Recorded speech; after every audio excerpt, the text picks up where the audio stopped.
सत्य, ठळक व निर्भीड सक्षम न्यूज. जतसह परिसरातील बातम्या पाहण्यासाठी सक्षम न्यूजला सबस्क्राइब करा.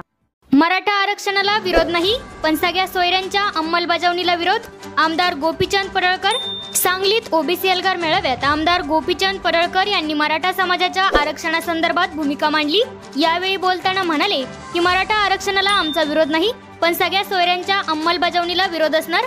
चला तर मग पाहूया काय म्हणाले आमदार गोपीचंद पडळकर. संयोजक माननीय संगीताताई, माननीय विष्णू माने, अन्य सगळे आपले बागवान साहेब आणि सगळी त्यांची शहरातील टीम आणि तुम्ही इतक्या मोठ्या संख्येनं या महा एल्गार मेळाव्यासाठी उपस्थित असणारे सर्व 346 छोट्या छोट्या जातीतील सर्व ओबीसी बांधवांनो, प्रस्थापितांच्या बालेकिल्ल्यामध्ये आजचा हा ओबीसीचा महा एल्गार मेळावा होतोय आणि ओबीसीच्या आरक्षणाचं संरक्षण करणं, ओबीसीच्या हक्काचं संरक्षण करणं आणि ओबीसींना त्यांच्या कर्तव्याची जाणीव करून देणं हा या आजच्या मेळाव्याचा मूळ हेतू आहे. आमचा कुणाला विरोध आहे म्हणून आम्ही एकत्रित आलोय अशातला भाग नाही आहे. मराठा समाजाच्या आरक्षणाला कालही ओबीसी नेत्यांचा पाठिंबा होता, आजही ओबीसी नेत्यांचा पाठिंबा आहे आणि उद्याही ओबीसी नेत्यांचा पाठिंबा असेल. जे 10% वेगळं आरक्षण दिलेलं आहे त्याच्या समर्थनात आम्ही सगळे आहोत, त्या विरोधात आम्ही कुणी नाही आहे. आमचा विरोध आहे तो सगळे सोयरेला. आरक्षणाची एक पद्धत ठरलेली आहे. आरक्षण कशा पद्धतीनं द्यायचं आहे हे संविधानानं त्याचे काहीतरी नियम घालून दिलेले आहेत. मग ते एससीचं आरक्षण असेल, ते एसटीचं आरक्षण असेल, ते ओबीसीचं भटक्या विमुक्तांचं आरक्षण असेल. सगळे म्हणजे आपल्या वडिलांकडून आलेले सगळे, सोयरे म्हणजे आईकडून आलेले सगळे नातेवाईक. आपलं जे आरक्षण आहे ते मातृसत्ताक पद्धतीनं नाही, हे पितृसत्ताक पद्धतीनं आपल्याला आरक्षण मिळतं. म्हणून सगळे सोयरे या गोष्टीला आमचा विरोध आहे आणि ते कायद्यात टिकणारं नाही आहे. हे सगळ्या आंदोलनकर्त्याला समोरच्याही माहित आहे. मराठा समाजाच्या डोळ्यामध्ये धुळफेक ते आंदोलनकर्ते सुद्धा करतायत. ते सरकारला म्हणतायत तुम्ही या मराठा समाजाला सांगू नका, मी मराठा समाजाला सांगत नाही, सगळे सोयरेची अंमलबजावणी होणार नाही. हे सगळं माहित आहे, तरी सुद्धा मराठा समाजाची फसवणूक मोठ्या प्रमाणामध्ये सुरू आहे.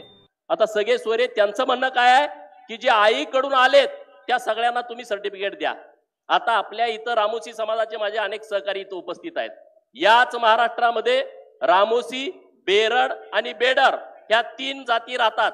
एकच आहेत, त्या नावं वेगळी आहेत.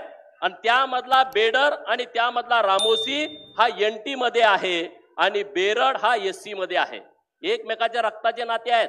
मग आता बेरड समाजाची मुलगी जर बेडर समाजात दिली असेल तर तुम्ही आमच्या रामोसी बांधवांना एससीचा दाखला देणार आहे का? हा आमचा सवाल सरकारला आहे. या पश्चिम महाराष्ट्रामध्ये जो कैकाडी समाज आहे, मराठवाड्यामधला जो कैकाडी समाज आहे हा एनटी मध्ये आहे आणि विदर्भातला कैकाडी समाज हा एससी मध्ये आहे. पण एकमेकाचे हे रक्ताचे नातेवाईक आहेत. मग इथल्या पश्चिम महाराष्ट्रातल्या आणि मराठवाड्यातल्या कैकाडी समाजाला तुम्ही एससीचा दाखला देणार आहे का? हा नुसता ओबीसीचा प्रश्न निर्माण होत नाही, हा एससी ला सुद्धा बाधा करणारा सगळे सोयरे हा विषय आहे. हा एसटी ला सुद्धा बाधा करणारा सगळे सोयरे विषय आहे. मी सरकारकडे हाही विषय मांडला की महाराष्ट्रातला धनगर समाज हा एनटी मध्ये आहे आणि आमचाच नेता आमचे मित्र उत्तमराव जानकर यांच्याकडे खाटीक धनगराचा दाखला आहे आणि हा उत्तमराव जानकरांचे महाराष्ट्रातले सगळे धनगर पाहुणे आहेत. मग तुम्ही त्यांना एससीचा दाखला देणार का? देणार का? दिला पाहिजे ना तुम्ही. असं जर सगळे सोयरे म्हणताय म्हणजे तुम्ही एससी वरती पण अन्याय करणार आहे. आणि म्हणून ही सगळे सोयरेच्या माध्यमातून महाराष्ट्रातल्या मराठा समाजाची जी फसवणूक सुरू आहे आणि ओबीसी मध्ये घुसखोरी करण्याचा जो प्रयत्न सुरू आहे तो हाणून पाडण्यासाठी या महाराष्ट्रातला सगळा ओबीसी एकत्रित येतोय, एकजूट होतोय. माननीय छगन भुजबळ साहेबांना पण सगळ्यांनी धन्यवाद दिला पाहिजे.